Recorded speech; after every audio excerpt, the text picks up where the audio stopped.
Welcome to Malcom Reed's How to Barbecue Right, a podcast where we talk about barbecue, share recipes, and discuss all things delicious. And now, here's your host, Malcom and Rochelle Reed. Let me tell you about our sponsor, Schwank Grills, Shell. Schwank Grills is a portable 1,500-degree cooking machine. It uses infrared heat, which is perfect for cooking steaks to perfection in 3 minutes' time. The Schwank Grill cooks just like those fancy 1,500-degree grills that are used in steakhouses like the Denver Palm, Morton's, even Ruth's Chris. Any fancy restaurant that's got this kind of broiler grills, this thing does that too. You can do it at home, cook just about anything you want with all their accessories. And you know what, Shell? Our listeners are getting $150 off. You know what they got to do to get that? There's a link in the description with a coupon code to receive $150 off Schwank Grills. The coupon code is HowToBBQRight, and that is SCH Schwank. Y'all check them out. So what's going on today, Shell? You ready for another episode of the How to Barbecue Right podcast? You didn't do your normal intro. Okay, let me do it over. Hey, welcome back to the How to Barbecue Right podcast. I'm Malcom Reed. Got my lovely wife and co-host Rochelle sitting over there, Miss Southern Shell. Through your whole yeah, I don't need. Nobody needs to know my government name out there, didn't they? They don't need to know your government name. Miss Southern Shell. We got Tyler back with us on the boards. What up? How's everybody doing? Pretty good. Good. We got a lot of stuff. What do we got to talk about today? Tri-tips. Tri-tips. We did a tri-tip this week. But just a few things that we've got coming up. May and June are going to be busy months. It's barbecue season, baby. Yeah. It's time to get after it. If you ain't got that grill cleaned up, first off, get you some grill cleaner, pull them grills out, knock all them old dirt dauber nest out of them, any wasp nest, don't let them build in it. Clean out the old bird nest that get in there. I know people put their grills up in the summer, but it's time to get them in the winter. But it's time to get them out, spit shine them, and get them ready because it's grilling season. We have a burger contest happening at the shop. Yeah, that's a here local one. Yeah. But the kicker to it is $50 entry. You got to cook some burgers and you can win $1,000. What is it? $1,000 for first, $300 for second, and like $150 for third. Mm-hmm. And it only costs you $50 to get in. Yeah. And here's the real kicker. We can only take 20 people because we ain't got a big parking lot. Yeah. So you got a 1 in 20 shot of winning $1,000 for cooking a hamburger. Yes. We wanted to do something like that anybody felt like they could get in and cook. Yeah. So, burger. We did a chili one here a few months back, and people loved it. And so we said, we got to do something for the summer. Well, everybody who was at the chili contest said, why don't y'all do a burger contest? And I would much rather do a burger contest instead of a steak or rib or whatever, because I feel like the playing field's really level with the burger contest. Anybody can come and cook a burger. I've got a burger that I would put in it all day long. The Jerkmon? That's exactly what I wrote down. That burger is so good. It's like, a really good hamburger, a thick burger that's cooked, nothing to cook in the burger, but I glaze it at the end with that jerk sauce. And then you make that slaw to go with it. That's kind of your topping. Relish. Yeah, it's like a pineapple relish. It's kind of, would you call that a chutney? Or it's not a slaw, it's not a relish. I think you called it a grilled pineapple salsa. Yeah, salsa. Yeah. So I don't know what you really call it. That's what I called it. But those elements, man, with the burger, it goes. It's simple enough, but it's interesting enough. It's going to be different. Good enough. And it's a little different. And I think the way this burger contest is going to work, you're going to turn in one. Now, we're not doing one of these burger contests where it's all about who can decorate it up. You're not judged on the presentation of the burger, are you? You get an appearance score, but you can we're giving you a cake box. It's like a 10 by 10-ish cake box, and you have to put a full burger in there, and that's what you'll be judged on your appearance. And then you have to put 6 samples in there. So you can either do sliders or do more burgers and cut them into 6 pieces. Like quarters. Yeah, quarters or halves or whatever you want to do, but it has to fit within that cake box. So what's a cake box height? 8 inches, something like that. Yeah. But we're not trying to have one of these contests where it's how good you can decorate up a burger. It's more about the burger. Mm-hmm. That appearance, if you've got a baby chicken stuck on there and a quart of beer or whatever people are putting on these burger platters, I've seen them. That's not a good burger to me. Yeah. Just because you can decorate it up and put a whole bunch of other food on it, that doesn't make it a good burger. The burger's got to speak for itself. We did a burger contest. We actually did the steak side of the burger contest. Did we enter the burger? I don't remember. I don't think so. They would make like gigantic burgers, like the size of a plate. It would take 3 people to tote them all over there. And they, I mean, no joke. They had chickens on them, hot wings, sausage and cheeses, shrimp. Good Lord. All this stuff was like, it got to be who could decorate up something that, you know, maybe it had a burger in it. And they had no limit. So you could bring a whole like cutting board with you could have 6 burgers for trying and then a giant burger decorated up. Yeah. And it was a little much. Yeah. We're not trying to do that. We just want to know who can grill a burger. Well, it gets expensive. You can smoke it if you wanted to. Yeah. And we're trying to keep the cost down. Yeah. It gets expensive to try to do that. This is like who can grill a good at home. Let me ask you this. Eating burger. Do you have to grill it? Or can you cook it? Like if you want to do a smash burger? You can do it on anything. You can do a flat top, whatever. Propane? You get a 10 by 10 spot and that's it. You got to bring your tent and bring your grill because a lot of people have asked that. Are you going to provide the grills and the tent? No contest provides that. This ain't World Foods. We got a whole kitchen set up for you. You got to bring you a little grill. I would suggest like a Weber or a PK or something easy. You could do a flat top real easy. Yeah, flat top would work. Flat top would work good because you got propane. A little propane grill would work. Mm-hmm. Heck, I don't care if you bring a George Foreman. You can cook a pretty good burger on a Foreman. You got to plug it up though. Oh yeah, you better bring a generator. We got limited power, limited. I mean, there is an outlet out there. We'll probably be using it for something. Yeah, we're going to be passing out burgers, so we will have we'll have to have something. There will be no hot power. coals in, like so people could dump their grill. That's the only thing that there will be. There will be like a burn barrel like thing to dump the ashes in, but that's about the only thing we're going to have. I'm sorry, can't provide 20 tents and 20 generators. So no power, but I mean it's just during the day. You don't need any overnight. 9 to 2. Yeah, I think that's the hours. It's going to start at 9. You turn in at noon, I think. Mm-hmm. Something like that. Yeah. Is there any other category, or is it just a burger? I was thinking, well, why not do a Bloody Mary? That's what I was thinking. Let's do a Bloody Mary just to throw in a little ancillary. Yeah. I was trying to talk Mikey and Austin to let me relive my glory days from Wienerfest and do like a Krystal burger eating contest. Oh, that's a good idea. And throw down because I would definitely enter that, like for sure. How many Krystal burgers are? You call those sliders, I guess? Yeah, for people who don't know, it's kind of like White Castle. Yeah, that's exactly what it is. Yeah. It's like a little White Castle burger. It's a southern. It's better, I think. I mean, I very easily go there. Like me and Austin will buy the 12-pack and split it, and I'm easy for the 6 at least. Yeah. But that's like I could definitely do way more than that. Yeah. You know what I'm saying? You think you could do a sack full? You could do 12, but see, it's in a time though. It's like you have 3 minutes. Yeah. I think it'd be easier because it can't just go eat till you get sick. Because you got somebody that probably eat 100, cramming them.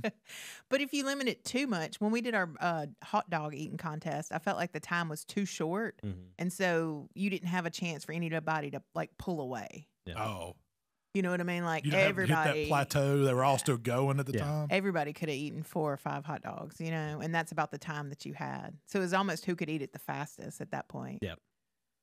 Yeah, so I mean, if we did like 5 minutes, like I could do 12 in 5 minutes, no problem. I could, if I trained for it, I could probably train like because this one's a little easier. How do you train for it? just go to Krystals. Look, I'm training. That's what I'm fixing to do, Shell. I'm gonna do some training today. Me too. I'm down, yo. It's not blowing my diet. I'm training. I've got a competitive eating contest coming up. I think Krystal burgers would be easier to eat a bunch of than a hot dog. I feel like a hot dog is a lot more. Yeah. They're like airy kind of. Like they're very light. Like the bun's very light. Now there's nothing too crazy going on. I'm assuming if we did something like it, we'd have to make the sliders ourselves. Like we wouldn't really be able to just go pick up Krystals and bring it back. They'd be cold by the time we got here. That might be part of it. You got to bring your own. Yeah, we didn't tell you that day old Krystals. We bought these last night when we left Huey's.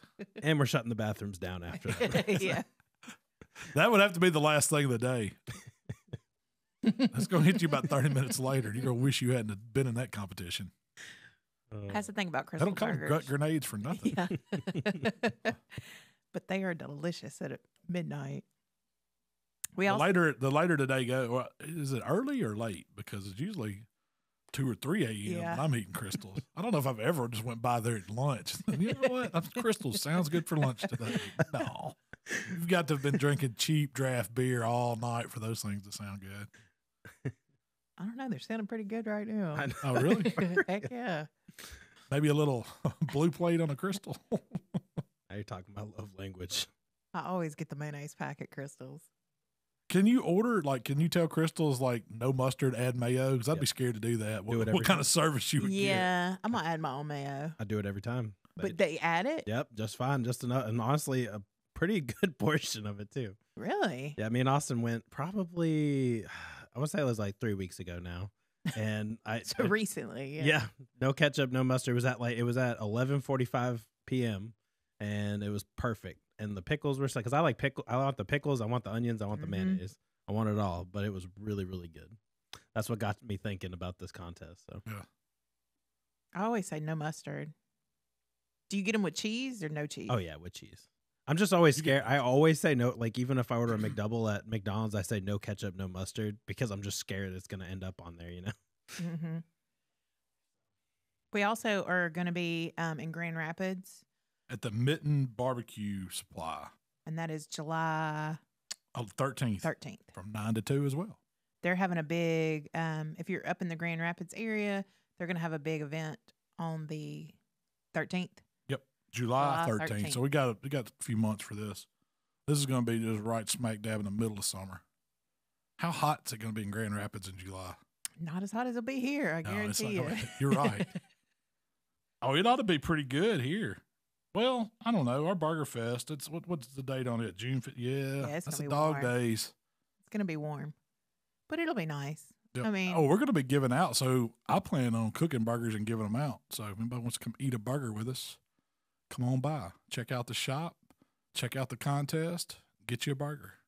We might have some other things like a... We're not having a petting zoo this time. This is not a petting zoo event. I heard George Strait will be here, though. So. Oh, yeah, he will. Straight George will. Where is he? He must have took the day off. He's not in here with us no more. He's hiding. You could have a cornhole tournament or something. See there? Now you're talking. That would be something. We could set that up. I only got one petting zoo. Maybe you do a dunk tank. Yeah. The June dunk tank. That would work. I'll sign up for that. I'm not getting in a dunk tank. You know how nasty those things are. So this week you cooked a tri-tip. That was my big recipe for the week. And so this was a heartland. The big thing about this one was it was just a good tri-tip. We don't get tri-tip in our grocery stores. Y'all have heard me say that before. It's like I can't just go to Kroger or Walmart and pick out a tri-tip. Like I know people out west, like West Coast, California, man, they can go get tri-tip $3 a pound just at the regular grocery store. It's like, what would that be like? Because I absolutely love tri-tip. It's one of my favorite cuts. Yeah, it's off the sirloin. It's kind of the bottom tip of the sirloin roast. It's got a real beefy flavor. There's not a lot of fat in it. I mean, it has a fat cap on bottom if they don't trim it off when they process them. And I always try to leave that good fat on the bottom because I like a little of that. But it's a real lean, but it's a real beefy tasting cut. That's why I like it. Me too. And when you cook it, mid-rare, it's a melt in your mouth good. And this was, what was it called? Even the cheap ones are pretty good. What would they be? Prime or Choice or just Choice? Yeah. We've had those and they're really good. Well, I know the Costco's out in California sell a prime one, and I had a friend that he'd buy them and then freeze them and ship them to me with dry ice, and then I'd see the tag and he'd be like, "This one was $7 for a prime tri-tip." I said, "There's no way. How is that possible?" Even if you found one here, it'd be $55. Because I've ordered them. Like Creekstone Farms is a good place to order them from online, and that's typically what I do because they get them to you just in a couple of days, and sometimes they run them on sale, so you can get a pretty good price. But you're still paying $25-$30 a tri-tip for just their choice grades. I don't know. Would you call Creekstone? It's probably closer to prime. High choice, yeah, I would say. But it's good. But you can get I've had the Wagyu ones from Kevin down at the butcher shop. Shout out to Kevin too. You know what he sent me, Shell? This is going to get off the tri-tip subject. Is it okay? Yeah. Go ahead. Camel tenderloin. I'm going to leave that right there. Let that marinate a little bit. Let's go back to tri-tip. Just know that I got a camel tenderloin in there in the freezer. We'll come back to Kevin and the butcher shop. If y'all want a place to get some good meat, not only does he have Wagyu, he's also got camel. He has everything. Yeah. If he don't have it and he can't get it, you probably don't need to eat it. I will say that. But okay. tri-tip. Okay, tri-tip. So, I mean, everybody, the normal way to cook a tri-tip is kind of. Well, you got this from Heartland. Yeah, Heartland brand. beef, and it's It's Heart brand. Heart brand beef out of Texas. The coochie. Yeah, and you know how I got this? My buddy Mike from Primo. He's like, man, I've ordered it. I got this packet I order, and it's really, really good beef. I think you would like it. Do you want to try it? And I said, man, of course. Is there ever a time I would say, no, I don't want to try some beef? Yeah. He said, it's really good. And I said, all right. Well, he said, this is what I normally get. I'm just going to, contact the guy and see if he'll send you what I get. It was like some tri-tips, some ground beef, some steaks. The only thing I've cooked so far has been the tri-tips. And so we still have steaks? What kind of steaks? Oh, they're ribeye. I mean, they're beautiful. They're in the freezer. I did cook. I think I cooked one of the strips when we first got on that night. Because Michael, I cooked you a ribeye and I cooked a strip. Yeah. So they were really, really good. So anyway, I got these tri-tips, and it's Wagyu beef, but it's a Coochie Wagyu beef, which is supposedly some of the best tasting Wagyu beef that you can get. Now this is grown. It's raised in Texas with those genetics, and I would say it's the one that they say is healthy for you. Yeah, they say it's healthy for you because it's got the good fats. If you eat this Wagyu beef, it will help you lose weight. That's all you had to say to me. Like, I can eat this. Sold. Yeah, this fatty beef, and it's going to help me lose weight. What kind of marketing is that? That's genius. They really need to double down on that. Yeah, they need to double down on that, if that's even really a thing. I don't even know how you could legally say that. Me too. If they would have said it might cause you to have a heart attack, I'd believe that. I'd be like, I can see it. But no, it was just super, super marbled up. Nice fat cap on it. When I trimmed it up, I didn't do much to it. I took off a little bit of sinew off the top. I kind of rounded the tip where it tells, it gets real thin, and that's going to burn up anyway. So I just kind of shaped it a little bit. But it was, a little over 3 pounds. That's about an average size. Yeah, it's an average size tri-tip. 3.5 pounds of average size. And I wanted to do it a little different, so I was going to smoke it, but I was also going to do it what I call a barbecue style. Just season it with some barbecue rub and then glaze it at the end. I've never really glazed a tri-tip. Most of the time you cook them kind of like a steak. You slow them down, reverse sear them, bring them up slow, sear them over some hot coals at the end. It gets a nice little crust on it. It's great tasting meat. A lot of times you see them doing them on these Santa Maria type grills where it's over open fire and you can raise them and lower them. And I've cooked them like that and they're really good. But this one, on the Outlaw at 275 degrees, I seasoned it with just a little AP and a little hot rub, just like you would, say, a brisket or, even some ribs or something like that. So straight up barbecue seasonings. And then I put it on the pit at 275. I used some hickory wood to get me some smoke going, put me a probe right in the center of it.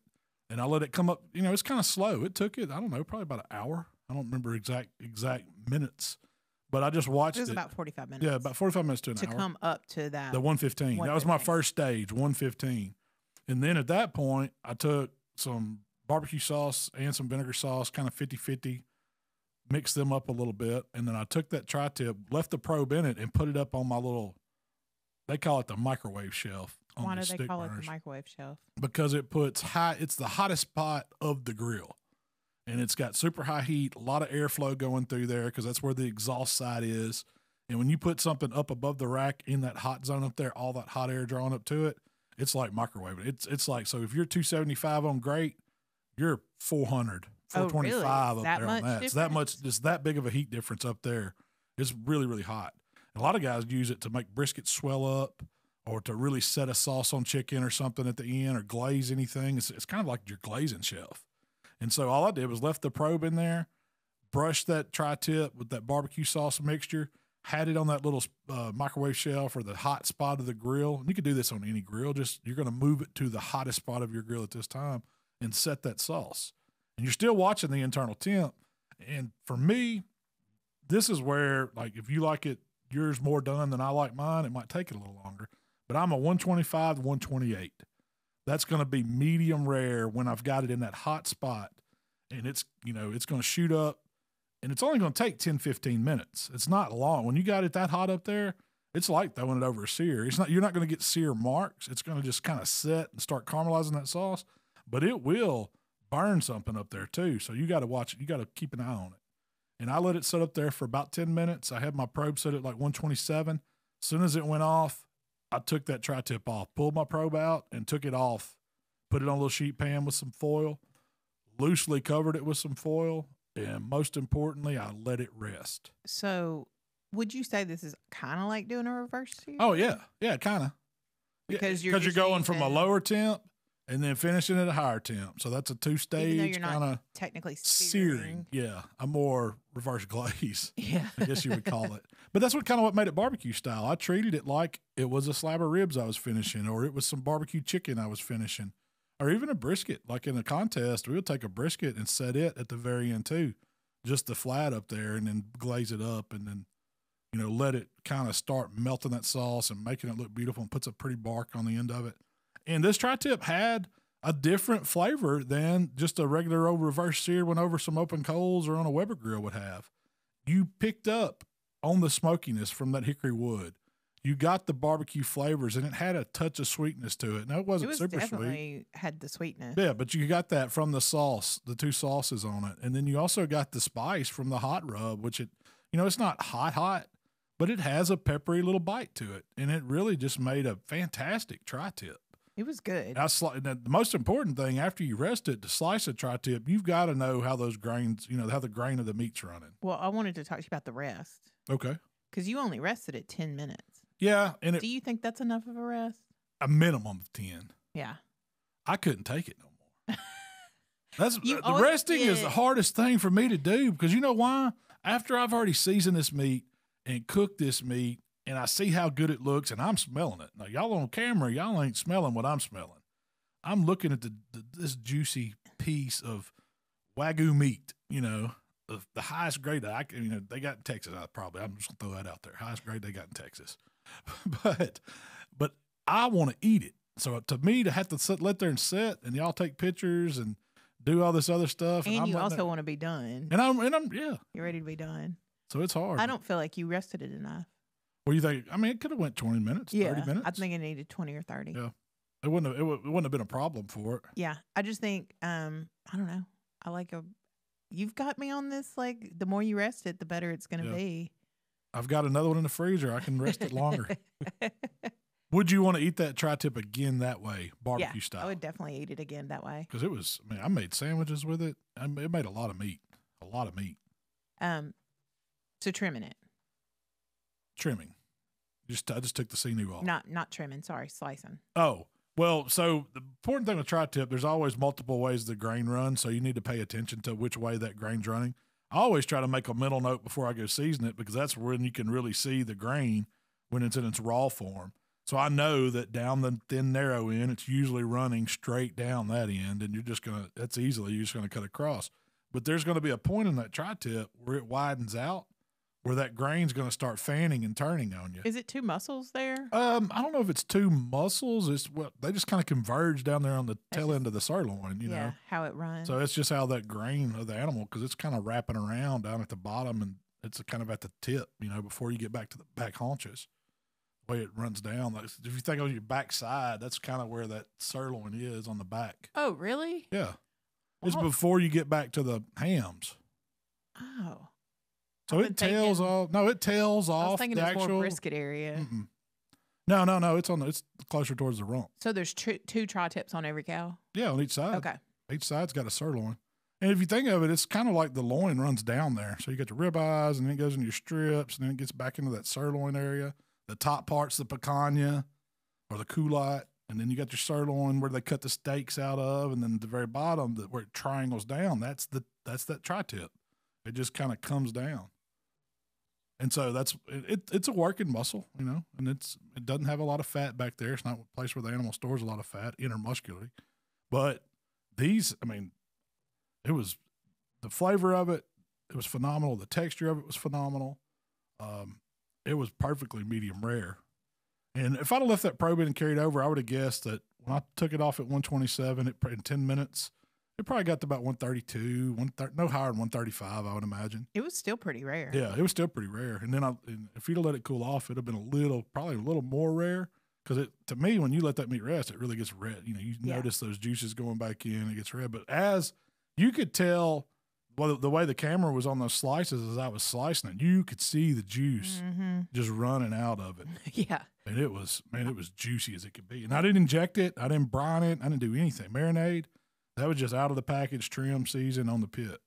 And it was that juicy. I made a point to leave those clips in the video. In the video? Yeah. That's what I want to say. But it was really good. I mean, for a barbecue version of a tri-tip, I would definitely do it again. Would you... Okay, so compare the barbecue tri-tip versus just your typical reverse sear tri-tip with steak beefy flavors. So to me, what did you like better? I like them both. I don't know if one's better than the other. Sometimes I want something a little different, so I do like the barbecue flavors.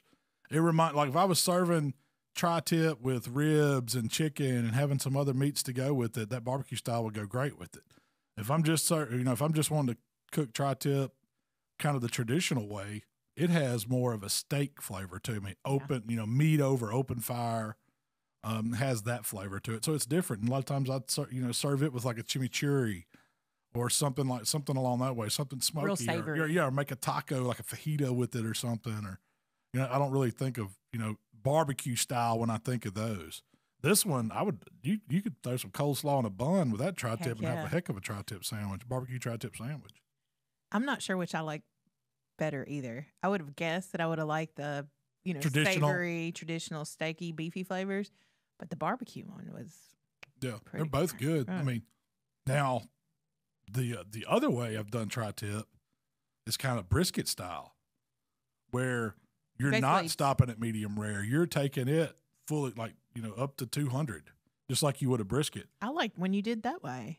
I just don't know if they're as good with, like, say, a choice grade tri-tip. You really need a higher quality tri-tip that has more fat, muscular in it. I'm pretty sure you used a lesser grade. I probably did, but the brisket. The only thing about it is, like, they're both tough muscles. I mean, that tri-tip muscle and a brisket muscle, they're both tough. But the brisket, I don't know, for some reason, like, it's not good at all unless you cook it all the way. Like, there's no in between on brisket. It's got to be done. You can't go medium rare and it be because you can't chew it. Tri-tip you can. So I don't know. I'm more like, let's stick tri-tip to keep it. I'm eating it more rare, like mid rare is perfect. When I cooked it like a brisket, it had a texture similar to brisket, but it's drier because it doesn't have as much but you fat got in all it. that juice you can just run it through. I thought it was, I wouldn't say as good as a brisket, but I thought considering the money you spent on it and the time that took to create that tri-tip brisket style, it was pretty daggum good. Yeah. It does cook faster than a brisket doing it that way. I like the idea of it because I have a smaller family, so I'm not going to cook a whole brisket flat for dinner, but I can make that tri-tip and make a little brisket for my family, So you got a California connection, Tyler. You got to just have them ship it. You got to have your dad shipping them to you. I know I'm going out there next month, so I'll come back with us. You need to get a cooler while you're out there. Tape it up, take it to UPS, pack it full of dry ice or whatever, or freezer packs, and then mail it back. Gotcha. That way we could have some good tri-tip. So, what did Kevin from the butcher shop send you? Butcher shop in Pensacola, Florida.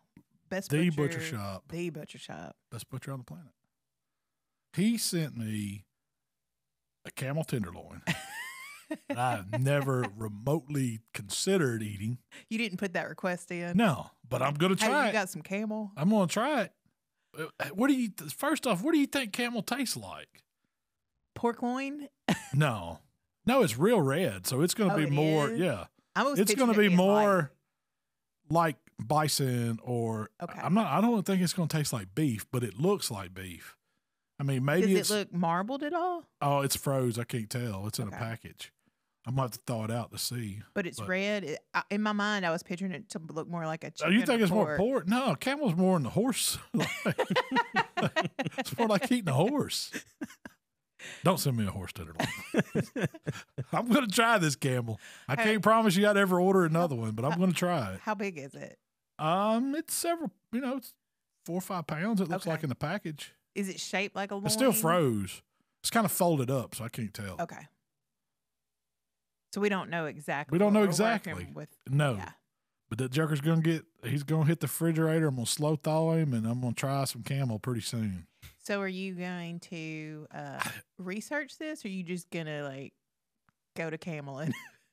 I don't know. I'm thinking it's gonna have to have some marinade, put the brine in or something.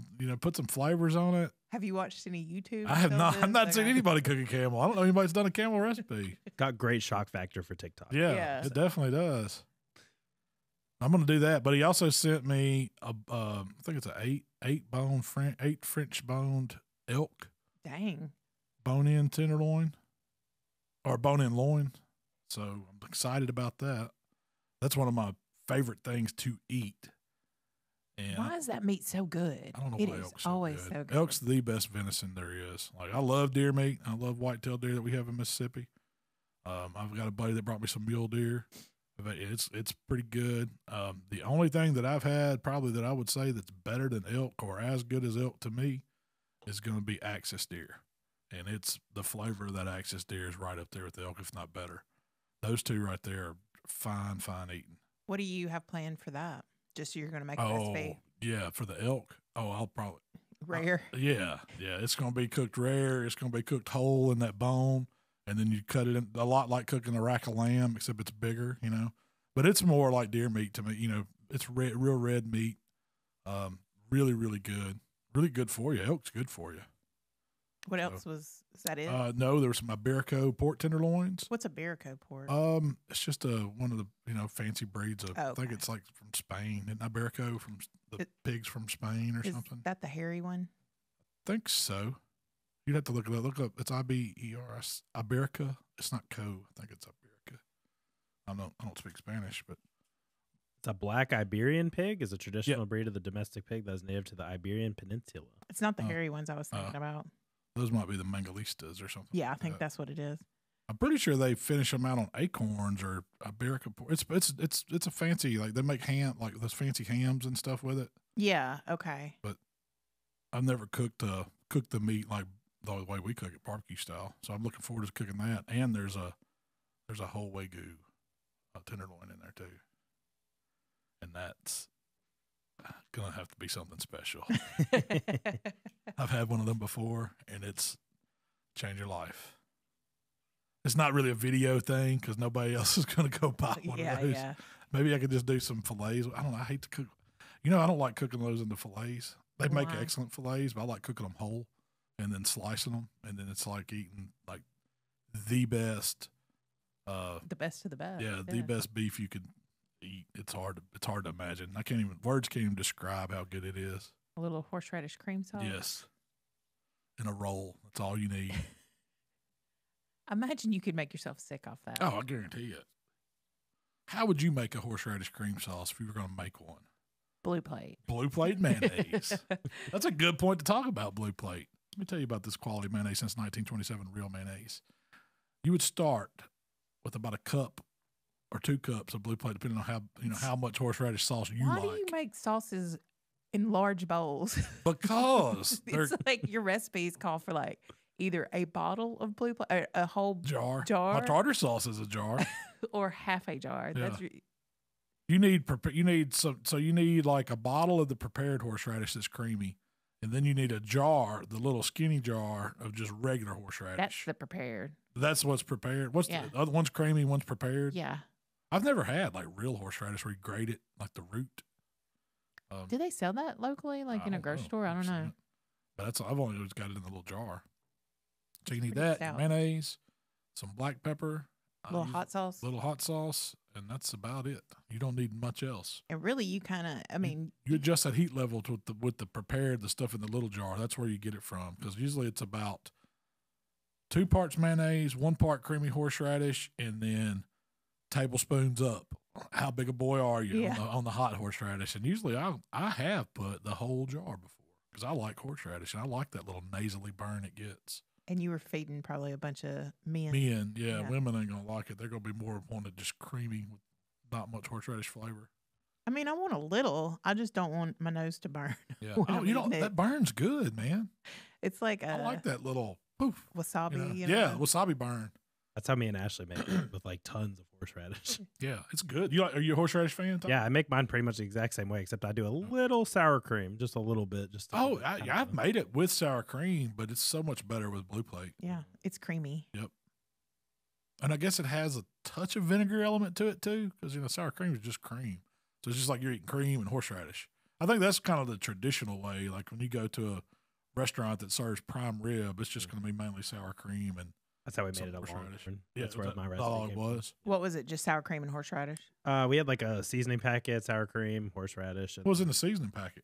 I think it's like an AP. I think it's a 7-pepper seasoning packet. It's the same thing we used on the fillets. That just went inside there. So was there salt in it or was it just pepper? I think it was mostly pepper. There probably was a pinch of salt or something like that in there, but I always put a bunch of cranks of cracked black pepper and then a little salt too. But sometimes I'll just use TX. Just like a tablespoon of TX for it. I use TX for any recipe that calls for salt and pepper. Getting TX. But it makes a fine creamy horseradish sauce to go with beef. So Saturday night, we don't have any plans. No guests. It'll just be us three. What are we cooking? Well, there's a rodeo. Are we not going to the rodeo? Northwest Junior College Rodeo, man. Go back to my stomping ground. We can do the rodeo after the rodeo. Yeah, I don't have anything planned for dinner this weekend. This is the last weekend of turkey season. It's Saturday night, so I don't want to eat like, We're going to have wild turkey. No. Wild turkey tasting. That don't sound good to you? Some wild turkey's good. I did a bang bang turkey recipe. I don't know if has it released yet over on Buck Junkies yet, Tyler? If you're listening to this on Fridays, drop it on Saturday over at Buck. Okay, so you can see that bang bang turkey recipe over on the other platform. But it's Saturday night, so I don't want to eat like, chicken and salmon and 2 veg or, Yeah, like you're not trying to eat healthy. Let's do, I want something good. I've got some, we can have a burger taste off. I'll do a burger. Because I've got some more of that Heartland brand, and I've got some Browsey Acres beef too. So we could do 2. We could do double. See which burger's better. Are you going to grill them, smoke them, or flat top them? Grill them. Grill them. Yeah. Traditional. Just to crank up the Weber. Good 2s on fire. Get those burgers going. Get them, good and greasy and little of the juice coming out, and then put them over and sear them real good. Slap some good cheese on top of them. Do you put mayonnaise in these burgers? I don't see why you wouldn't. If you want a good tasting, juicy, I don't know. This beef. That's what I'm saying. This is a higher. I'm going to have to do some without, some with. Does it say if it's 80-20 or anything on there? No. Okay. I wonder what recipe. I wonder what that ratio would be. Like if you had ground Wagyu, and when they mix it with fat, what is the ratio? Is it 50-50? 50-50. Is it 70-30? I doubt it's 80-20. I don't know. 70-30 maybe, but 50-50 would be. Oh, I've made some 50-50s, and they will burn your grill down. It is just raining fire. Shell pretty much burned up a Traeger doing that with some Wagyu brisket burger. It was just all the trim. We just ground all the trim. And the meat looks white almost. Like there ain't a whole lot of lean to it. It's pretty much a fat burger. But, man, you could not dry them out. It was the juiciest, beefiest burger. Just, it was so good. I did some of them on a griddle, like just our indoor pancake griddle, you know, and they were pretty good, but they never got really crispy. Like they can't do it because there's so much grease. Yeah. You need some real flame and char and way to get that grease away from it because it's not getting away from it enough in that griddle. Oh, with the burger contest, can people bring whatever meat they want? Whatever meat you want. Because it's just. You can use any protein. You can grind your own. You can do turkey burgers. You can do chicken burgers. Burgers. There's no restriction on that. Yeah. Right? It would be hard. Tyler, do you know? I don't think so. It'd be hard not to get the Browsey or the heart. You can use any, I don't know. Do they have like a tofu? Could you do a tofu burger? You do a black bean. Impossible burger. Go ahead. If you do the impossible burger, you might as well just come by and throw $50 out the window. I'll be accepting 50 at the front. We could have done an impossible burger category, but who are you going to find to judge it? Ugh. Those type of people don't want to hang out with us. Enjoy those. I've been forced to eat worse. I'll do it. You would judge myself. Impossible burgers. Man, I bet you'd be so sick after you tried 6 or 7 Impossible burgers. Why? It's just beets. I don't know what it is. It is not beef. That's impossibly what it is. Oh, speaking of, Have you seen this thing where Buc-ee's, they're saying Buc-ee's doesn't actually cook their brisket? I did. I saw a TikTok on that. So where are they getting it from? They come in froze, and they said they put it in the oven, and they bring them out like they're. Do you think that's true? So, well, I mean, I figured they would have like an Old Hickory or Southern Pride or something in there. They were loading them up, cooking. I mean, they're there around the clock. Why not have somebody cooking brisket? I looked this up actually because I was curious because I've never seen a smoker at a Buc-ee's or anything like that. Smelt it. That's true. I've never smelt it. Not quite like a smokehouse. So I found out that they have like a nearby plant where like they're kind of central. That's why like when you have a Buc-ee's pop up, you'll have a bunch of more Buc-ee's pop up because they're making all the barbecue and then they're shipping them out in containers every morning before. So they have a commissary. Yeah. Like that's what I read, but I mean, they might not be doing that anymore. They got to be smoking them somewhere. That's not an oven cooked brisket. Yeah. And you know, like that they're getting them in froze makes sense to me. They're getting them cooked, froze, and they probably defrost them overnight. Pop them in a it could be a sous vide, could be an oven, could be whatever. I don't know. Whatever it is, they're dang good. Yeah. Mm-hmm. I mean, I'll put a Buc-ee's brisket sandwich up there with just about anybody. To be just meat and sauce and that's it and a pickle. Do you think if you would just eat a slice of that brisket, it would be as good as them chopping it, saucing it, tossing it, and putting it on a bun? I agree. Yeah. I think that's where you can hide some bad barbecue. By saucing it and putting it on the bun. Chopping it, saucing it, mixing it all Like if you just together. talk about give me a pound of your brisket. Yeah. And try it as they're cutting it right there on the board. I don't think it would be as good. Yeah, probably wouldn't. Isn't it Max the meat guy that does the parking lot cooking? Yeah. Well, Max, if you're listening to this, I got a challenge for you. Go ahead and make you a brisket outside of a Buc-ee's. Hey, they're building a new one in Tennessee, pretty close to us, up there in Arlington. Yeah. They're on 40, so we can hop on 269 and run it over to 40, and you're going to be right there at Buc-ee's. That's going to be dangerous. Run over there. Get me some beaver nuggets, some gifts. Some jerky. Yeah, some jerky. Think they'll have the fire pits and stuff and all that? Oh, yeah. Oh, yeah. They're going to have it all. This will be a good time for us to pay some bills. All right. The How to Barbecue Right podcast is brought to you by our friends at Primo Grills. Shell, did you know that Primo is the only ceramic grill made right here in the good old USA? What? Are you telling me that Primo Grills are proudly crafted here in the USA, ensuring top-notch quality and support for local craftsmanship? I sure am. Plus, Primo Grill not only delivers mouth-watering flavor, but because of their innovative oval design and superior ceramic construction, Primo Grills also gives you a ton of cooking versatility. Whether you're smoking low and slow or searing a steak to perfection, Primo Grills gives you the consistent heat distribution for mouth-watering results every time. What she said, y'all. Y'all visit primogrill.com and check them out. So, Malcolm, I got some questions from you. I got some great questions from the community. What do you got today, Shell? I was trying to go through my list of what I got. I actually came with some notes today. Look at me. What do you got? Well, the first one that I got was the best way to keep seasoning from clumping by Jack on the Let's Get to Cooking community. So I guess he has like when you buy rubs, and I don't care who you are, you're gonna end up if you're into barbecuing or cooking, you're gonna end up with a whole pantry full of just open bottles of seasonings, and over time they do get clumped up. It also depends on the manufacturing process because some manufacturers add an anti-caking, and some of them don't. And some seasonings have more sugar content. I've found that the ones with higher sugar content are the first ones to clump when you open them, just because that sugar draws in moisture. A lot of times it's granulated or brown sugar or something like that, and it's just going to draw moisture in. So how can you alleviate that? Well, a good way to do it is you can buy those little food grade packs, like comes in a pack of beef jerky or something like, or save those. Like, we buy beef jerky from Michael. He takes those little fun size packs of beef jerky to school, and every one of those has one of those little. Is it called an incandescent pack or? I know whatever it is. It absorbs moisture. Yeah. So if you save those when you open up the rub, you can just drop one in. And I've never bought any. But I would bet you could go to Amazon. I was going to say, I bet you could search those and buy you a pack of them. And every time you open a bottle of seasoning, drop you one of those in there. Now, I'm assuming you're going to make sure they're food grade, but the ones they put in jerky have to be. It clearly states do not eat it. Yeah. So don't eat the little pack. Would I call it incandescent? That might be a light bulb. Desiccant? It's some fancy scientist word. You can get 150. I'm from the South. You can get 150 of them on Amazon for $15. That's a no-brainer. Yeah. I don't use them personally. I probably need some. That's a good stocking stuffer. That's a good Father's Day. Here's you some packs for your seasoning. That is a good. But it really is. So if you think about it, that's going to stop. That's going to soak. It's going to help it from not clumping as much. And so what that does, it allows you. I mean, you don't have to buy just a little bottle of seasoning. You can go ahead and save some money, buy it in bulk, drop one of those in there.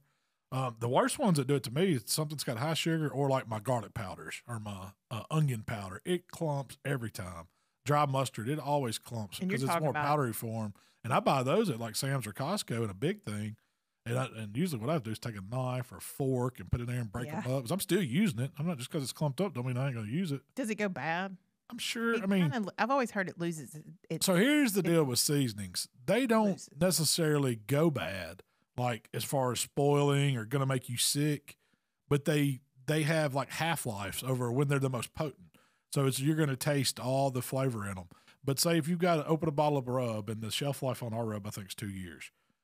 So after a year, it's probably got a year half-life where it's going to be full flavor for a year. But after that, it's slowly going to lose its potency and flavor is all it's doing. So what happens is your salt starts being more prevalent because that's the last one to go. And so you're always, it's going to get saltier. Ever lose I don't know. I'm sure you could. Yeah. I don't think, there's no really spoilage date on it. It's never going to go bad, but is it going to change? And then when you open it, it gets exposed to air that. And the colors fade. If it's in sunlight, the more light exposure to it, that changes the color. If you ever notice that, like a bottle of rub, if you buy one from a store and it's like, it's their aisle is like near a window or something. Mm-hmm. It doesn't matter you can tell which ones have been sitting there for a while because they're all like sun leached. They start losing their color. But what you can do is take those bottles and shake them up, and then it looks back to normal because what's on the inside hasn't been bleached. But that's what's happening. And a lot of times people will use different color instead of using clear bottles. They'll use a darker bottle or something to. You can also keep it from put it in mason jars. Jars will do it. Yeah. To keep it. Yeah. To keep it fresh. Keep it fresher. But that's what I would do. That's about the best way that I know, or an idea that I have to do it. And I'm sure I've seen people, post it on forums and those stuff. little packets is a good idea. What were they called? Decadescent? This. Oh, we'll figure that out. Yeah. Make Google say that for you, that word. But anyway, that was one of the questions I had. So I have one. Ralph actually emailed in, and he wants to know if you can achieve a bite-through skin on a whole chicken. Yeah. Higher temp. I don't know. Because shoot. Them whole chickens I do on a pellet grill. That's true. You cook them jokers at 400 and you're rocking a whole chicken. You can cook a whole chicken in about an hour at 400 degrees. And that skin gets crispy and gets delicious. Now, it doesn't taste smoked. Wherever it's laying down flat and got more moisture pooling, it's on the bottom. But I'm talking about like that breast skin or that leg skin or that wing skin. It gets real crispy. But the trick to it is that 400 degrees and that air moving on that pit. The more airflow you have at those higher temps, the crispier it gets that skin. Now you got to dry the skin really good, and then I usually put an oil on it and then my seasoning on it. And at 400 degrees, it wants to fry. You got to think, when you get exposed to that kind of air, it's like being exposed to 350 degrees in the oven, or whatever. You're really getting skin right. That's what it's doing. And you're never going to do it at low temps below 300. Could you jacquard it and make that process a little you could if you better? Wanted to. I don't know if it's going to make it any better. It's going to give more places for that moisture to get away once it starts cooking out of the meat. But it also might those holes in it. Cause it to tear. You could tear it. I've never tried to jacquard like a whole chicken. I have done pieces and jacquarded through the skin like that, and it helps it to be more bite through. That's kind of a little competition trick people do with thighs. They would jacquard through it. You can't really tell it's been jacquarded once it cooks because it kind of closes back off a little bit. But you don't have as much weight pulling. Yeah, and you don't have as much weight pulling it. But you can definitely get that skin crispier by cooking it at higher temp. Now, you're going to sacrifice the smoke flavor. It's harder to get, it's not going to taste like a smoked chicken. But, I don't know. On a pellet grill, it's still really, really good chicken. We've been cooking those 400 degrees chicken wings for a long time, and that's our go-to weekend chicken wing. That's what I was. Because you can do it in an hour. When I was asking you about what's for dinner Saturday, I was like, typically it's either a steak or chicken wings. Yeah, that's kind of our tacos. Yeah, or tacos. That's kind of our go-to. It's gonna be burgers this week. I got a feeling. I've been wanting to work on a turkey burger because I've got these. Man, I've heard it's good. I had a guy at the Gateway here in Hernando. He's got that alpha gal where you got bit by a tick and it causes you to not be able to eat mammalian meat. And if I ever get that, God help me, please Lord, please Lord, don't let me get that. I don't know what I could do if I couldn't eat beef. Every time I see a tick, I'm like, yeah. And I don't know how many you've got off of me this spring because I've been out in the woods. But man, I just hope I don't get it. I'd have to just have me an EpiPen. I'm gonna get you're me gonna have to go. a dozen of them. I don't know if I could resist. Yeah. Ribeyes are one of the throat's closing up, breaking out in a rash, but I'm eating this steak. Let's go ahead and call the emergency room, tell them we're coming. Just tell 911. Yeah. We'll start doing the parking lot cooks at the doctor's office. Get it again. They'd probably ban me. Can't eat that. Here comes the steak guy. He knows he ain't supposed to eat it. That scares me more than snakes, spiders, or anything, though. A daggum tick, man. I never would have thought that. But if he tells you can't eat beef or you can't eat pork or you can't eat deer meat anymore, pretty much any animal, any mammal. Yeah, anything that nurses, you can't. You got chicken. You can eat chicken, yeah. I could eat turkey. Duck. I'd probably have to go into duck mode. Yeah, duck would work. It's red meat. It's still not a ribeye. I don't care how good you can cook one. It's not a ribeye. So Duncan wants to know. Did we answer the question on that? What was the question? I'm sorry, I got you on a tangent. About the chicken. Oh, you were talking about skin. turkey. Yeah, but you were talking about doing turkey burgers. Yeah. Oh, so yeah, I ran into the guy and he's like, "Man, I've been making burgers." He's like, "You ever thought about doing a turkey burger recipe?" I was like, "Well, I try not to eat turkey burger. I like mine deep fried, tossed in sauce." Yeah. And so he got to tell me why he had to eat turkey burger. He said, "Man, I've been making turkey sausage with your sausage season." He said, "It's better than breakfast sauce." He said, "I guarantee you can't tell a difference in going to get a pack of Jimmy Dean and then versus this ground turkey because and it's better for you." Yeah. So he uses wild turkey or he'll get regular ground turkey and make it, but he's mixing wild turkey with a little bit of store-bought ground turkey.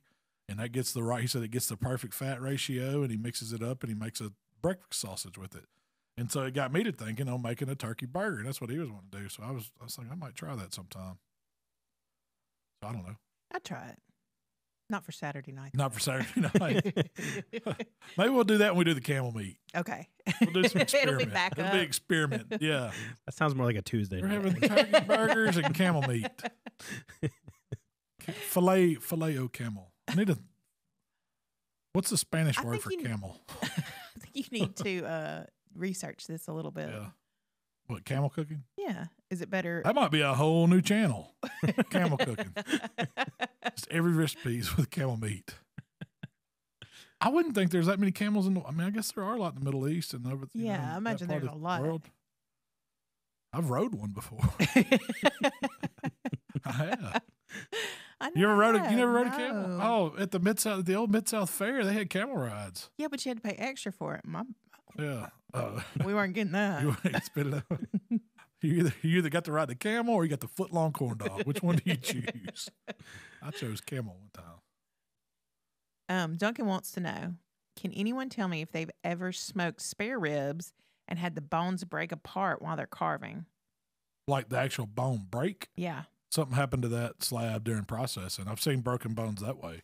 I've never had them break during the cooking process.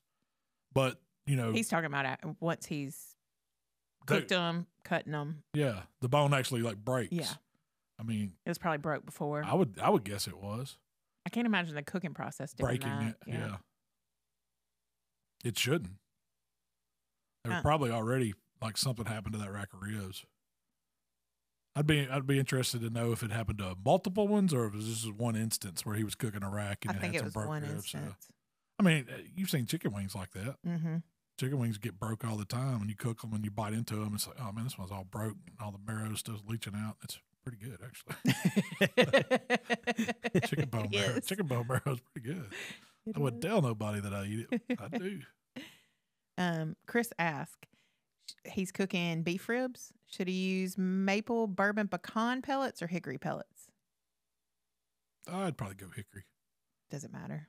Yeah. That's my question. I'm pellets, not so much. You're not going, but I like a hickory pellet. There's nothing wrong with the little. I mean, you're not gonna pick up on maple. It's not like it's gonna make it taste like maple syrup or anything. It's real mild. So that's gonna be a milder blend. And I would if I'm gonna use a pellet grill on the beef, like I'm probably gonna go for a little more potent. The hickory would give you just a little bit better smoke flavor. I like hickory on beef. Pecan's the best. Pecan's good too. Yeah. Clyde. So he cooked. He was going for dry rub ribs. He cooked them for 2 hours, wrapped them in foil with butter and barbecue sauce, and pulled them out of the wrap. And he says that his wife said they were a little slimy. Which you know how it is. This was my next question that I wrote down. I didn't write down whose name it was. I'm glad you did. So what that was you needed to go one step further. As soon as you took them out of that wrap, you need to get them on a little raised rack, put you a little more dry rub on them, and stick them right back on the pit and dry them out. And I guarantee you they won't be slimy. When they come out of that, you got to think when they come out of that wrap, they got all you've cooked out fat, and if you added any butter or anything in the wrap, it's all in there. So that's probably what was thinking was the slimy texture of them. I always it's very rare that you'll see me eat a rib straight out of the wrap. It usually always goes back on the pit. Even if you're glazing Even if I'm glazing them. Or if you let it sit there, you could even let it sit there on the counter a little bit in the air and then season it with a little dry rub. But they really need to go back on the pit. They really need to. I mean, even a dry rib. Yeah, that's really what makes it a good dry rib. You dust them a little bit as soon as you pull them out of the wrap because they're all wet and juicy and look ugly and horrendous. They just look. That's what the wrap does to them. They look much better coming out of butcher paper than they do full. So that might be if you don't want to put them back on the pit, use butcher paper maybe to get them there because that's going to absorb a lot of that grease and all the goodness that's cooking out of that rib. That paper's going to absorb some of it. It's not going to just let it sit there and pool, so it won't be as wet or I wouldn't say slimy, but. I don't know. Maybe it was the greasiness. It had a little extra grease to it or something. It was probably what it was. But dry those ribs out, and I guarantee you're going to be like, that's how you do a dry rib. And all it takes is get you a little raised rack or a sheet pan with foil on it. You can do both sides. Most of the time, I just do I call it the money side, the top side, the meaty side. I don't really worry about the back side. But in a contest, we will flip them bone up. We'll put a little rub on that back side first. Stick them on the pit. It's like 5 minutes. Glaze it, flip it over. Then season the top side, let that dry out, then glaze that, and then we've got a perfectly glazed rib. But just for dry, it just goes dry seasoning. And that's all it is. When you're doing it in a contest, you're also, when you set that dry rub, like you put it back on the pit with just rub, you're also doing that for appearance purposes. Yeah, you're trying to get that appearance back. I mean, there is no doubt that if something looks good, it's probably going to taste good to you. I mean, it's very rare that, man, that's horrendous. Oh, it tastes great. Look at that. You eat with those eyes first, and then you eat with that smell. That's it. And then you get your taste. So you got to cover all those bases. So I got one from Wayne. Do you have, I got one from Nikki that we're going to get to. So Wayne is entering a barbecue contest, and there is an optional category that's completely separate from the barbecue side of things. And it's an extreme sandwich. The only 2 rules are no wild game, and it must be in a bun of some kind. Fish is allowed. Camel. Extreme as it gets. That ain't wild. It's a working animal. I don't even know. Is there wild camels out there? There's probably some nomads that herd wild camels or something. What would... An extreme sandwich? I don't think it's talking about extreme meat. Yeah. I think it's like... No, I would probably go... Jerkman burger? No. A jerk chicken sandwich would be really good, though. Yeah. I'd probably go in the line of chicken some kind of way, just because I know, like, that buffalo chicken sandwich is really good. You could do a Nashville chicken sandwich. You could do all kinds of, different takes on that. Even a pulled extreme sandwich. Those little pizza sliders are really good. That ain't going to win. You don't think so? I mean, it would need to be, I feel like it would need to be... Those pizza sliders are delicious, but they're little, I mean, po' boy. I mean, you got that Daybury po' boy. You could do one of those with the beef. Boy. You could do, shrimp. I mean, the barbecue shrimp po' boy is really, really good. A po' boy would be a good There's so many sandwiches that are just, the sky's the limit. Now, if you want extreme, I mean, do you want to do extreme from heat or extreme from looks? Or are we doing extreme from the protein type? What makes it extreme? I don't know. There was no specifications. Nashville hot chicken sandwich is a good one. I like the po' boy idea. Po' boy? That's pretty extreme because you can make it big and you can make grandiose. Big. And they look really good. You know, you got all those ingredients stacked on one on top of each other. Tell you another good one's a muffaletta. That's an extreme sandwich. Yeah. It's a man. So you can eat a whole muffaletta, you a man. Quarter of them will usually fill you up. I haven't had a muffaletta in a while. I bought some olive tapenade from Trader Joe's. Best olive tapenade I've had. Man, store bought. We just had it on like a little cracker and it was good. Yeah. That would make a really good muffaletta. That's what I was thinking when I bought it. But some of them can be bitter. Some of them can be, not good. Yeah, they're too oily. Yeah. Yep. That one was perfect. Trader Joe's got some good stuff. So what do you have from so Nikki asked, what's the best way to do the Béarnaise chicken on a pellet grill? She's more specifically a Davy Crockett pellet grill. So we do them on pellet grills. But here's your deal on a pellet grill. There's always going to be a little hotter area somewhere. Most of the time it's towards the front door because there's a gap from where your little heat diverter is. And so it lets hotter air from that fire, your little firebox that's in that pellet grill, lets it come up there first. That's where you're going to get the burn-ass part. Now, I just start the chicken on the grate anywhere. We, we do thighs, the boneless, skinless thighs the same way, usually about 300, 350. You don't have to crank it all the way up to 400. You could do it at 400, but it'll do it at 350 just fine.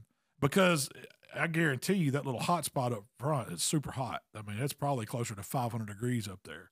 So what you do is you start your chicken on the regular grate, you get some color on it, and when it gets about 75% done, you start moving pieces up and lining them up right across that front door or down that side on each edge because there's a gap on it too. Yeah. So I'll make kind of like a little picture frame, and that's where my chicken's going, and I'm just going to go in there and start flipping and turning, and all of a sudden I'm grilling it, I'm glazing it, I'm grilling it, and it's getting all the little burnt goodness on it.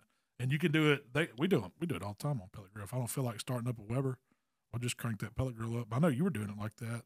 And I don't even know if you did that part. You just let them cook. Yeah, they don't get as charred, but the chicken's just as good. But to get the char, to get that glaze, to get that little char, just move it out to those edges, right wherever that little gap is on your heat diverter on your pellet grill. And just about every pellet grill's got a gap like that. There's no way around it. So. And it's not going to get as charry. It's not going to get as charry as like directly over coals, but it'll get pretty close. Good. It'll get pretty give you close. Some brown. And you're not going to overcook that chicken. That's what I was going to say with those thighs. Yeah, you're not good. Don't get caught up on the internal temperature. I never temp them. I just cook them until they look like they're done. They get firm. They get a little burnt. They get to looking good. I think somebody in the comments of that suggested to turn the grill up to 500, and I'm scared to turn my grill up to 500. Yeah, I would be too. You just got to make sure your grill's clean and you know what's been cooking on it, because there's too many times I've seen people fire up their pellet grill like that, and all of a sudden they're getting a burn back, they're getting the whole thing on fire, there's grease in it, it's on fire, and it's screwing something up. I really don't think they're designed to go that high. I mean, they should have like a high limit on them. I mean, 400 degrees is about as hot as you really, really need to get one, because they're just not meant for searing stuff. That's not what they're for, so why do they need to go up that high? I mean, ovens, you put them up at 500, they're getting hot. Yeah. You know, you're like you put it on broil and it's rocking and rolling. It's only meant to do that for short a couple minutes. Time, yeah. So last week we talked about doing a peanut butter and mayo sandwich. Yeah.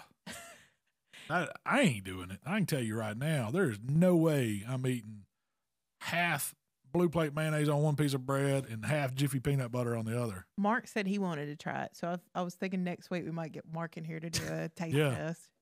Me and him will try it. We do have some Blue Plates. You'll try it. Tyler's in. Yeah. So this is my question: are y'all doing creamy or crunchy peanut butter? It's got to be creamy. I feel like if it's smooth on smooth, like oh man, that can't be good. I think it's got to be crunchy because I feel like that's what I would say. The texture thing would be that We're gonna try it both. What I'm gonna try it too. Yeah, why not? I'm just worried about it's just a lot of oil. Like that somebody because I heard about this because obviously I wasn't here last week, so I heard about this. And when I was told about it, I was like, that is just so much oil. Like you're just eating two oil-based like sauces on something. That's very true. But I'll try anything once. I mean, it's just white bread, mayonnaise. I've got some of this peanut butter powder. Have you seen that stuff? It's like Yeah, protein powder. Yeah, I've got some at home. I'm gonna sprinkle you. I'm gonna spread some blue plate on some bread, and I'm gonna sprinkle it down with that and see if you like that. You always got to make it worse. But anyway, that whole thing started a conversation on the community about what's the weirdest thing you've ever seen Mayo go on. Huh. I got a list. Some of them, like Luke. I'm gonna say tilapia. And it's horrendous. That was one of Shell's weekly rotation meals back when we first. It was a Pinterest recipe. Sure it was. So some people, like Luke said, he put heavy mayo on his meatball sub from Subway. That ain't weird to me. No, it's normal. It's good. Somebody said Cosmo just did one where he put the Q-pie mayo on a Philly cheesesteak. That's not weird. I don't think so at all. Mayonnaise on a Philly cheese is not weird. Nope. You got to get weird with it. So the weirdest ones I saw, pancakes. No, I'm not doing mayonnaise on that. pancakes. I need butter. Yeah. Somebody said corn on the cob, but to me that's just Mexican street corn. Yeah. Not weird. Elote. Somebody said turnip greens, but You would do that. So. Do that so good. I'd say Mikey do it. Cornbread, black-eyed peas, turnip greens, and a big old dollop of mayonnaise, and mix it all up. Yeah, somebody said peas and beans. Yeah. Black-eyed peas and mayonnaise. I mean, that is weird. So good. Yeah, but it's weird. To you, maybe. Tony, pear. I wouldn't eat mayonnaise on a pear. Somebody said or a pear pineapple. too. Yeah, that's weird. Tony said he was just checking comments for ideas. Yeah. These are like mayonnaise anonymous. Like mayonnaise that, eaters man. anonymous. And Eric said he's dipped cold pizza in mayonnaise before. I ain't never. Pizza and mayonnaise does not go together. I could see cold pizza. I'd try it.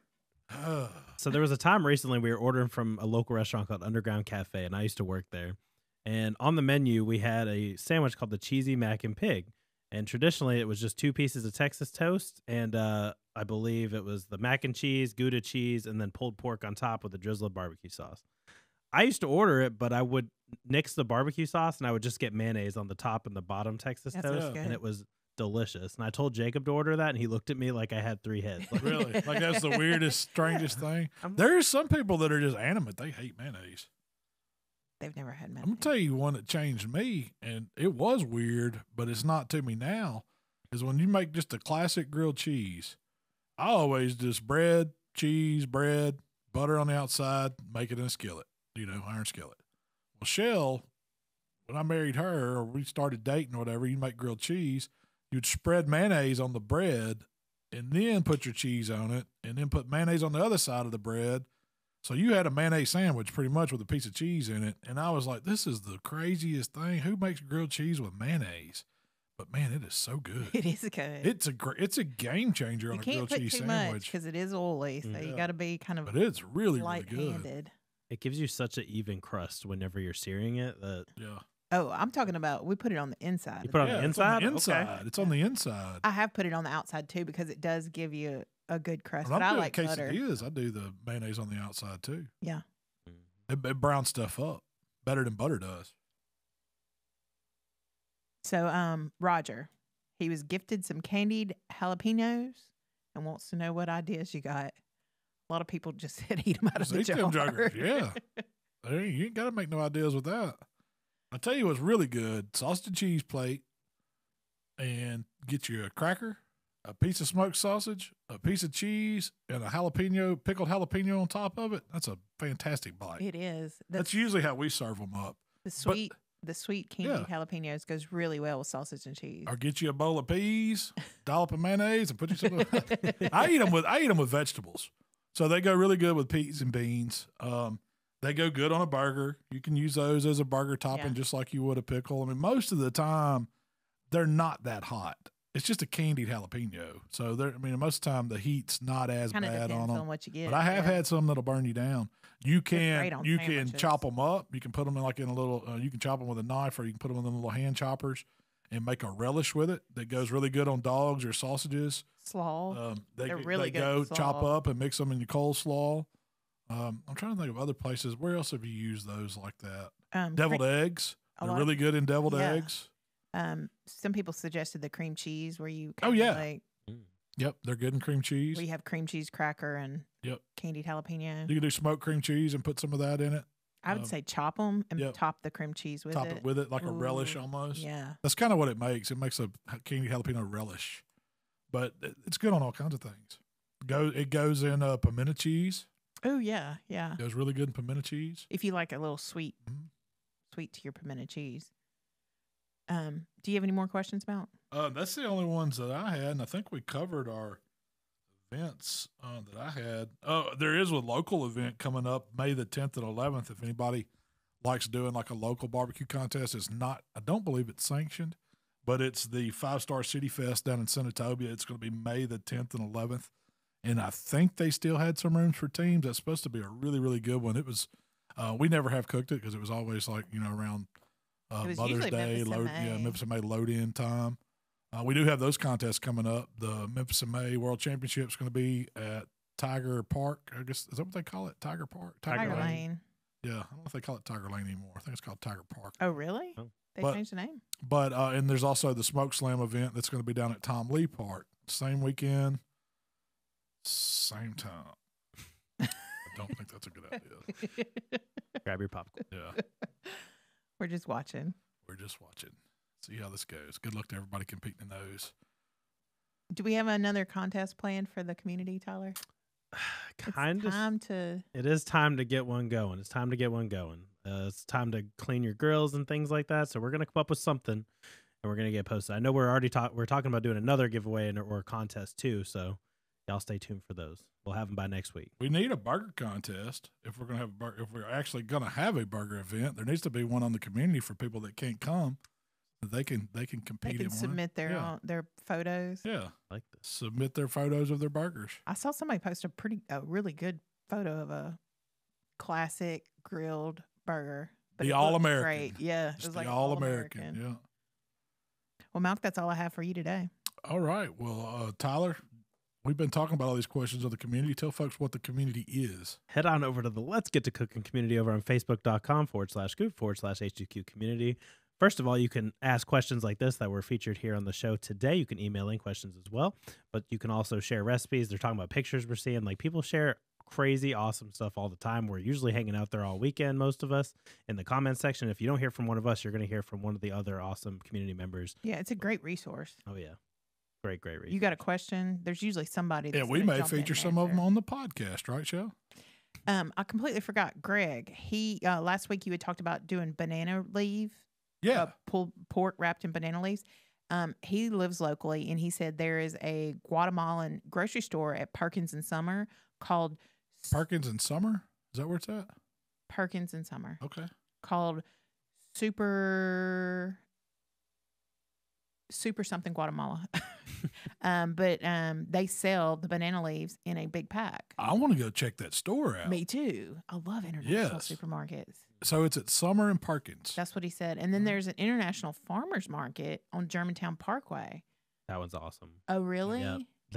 Really, there's a bunch of them on that stretch right there that are like really, really, really cool. Where's it at on Germantown Parkway?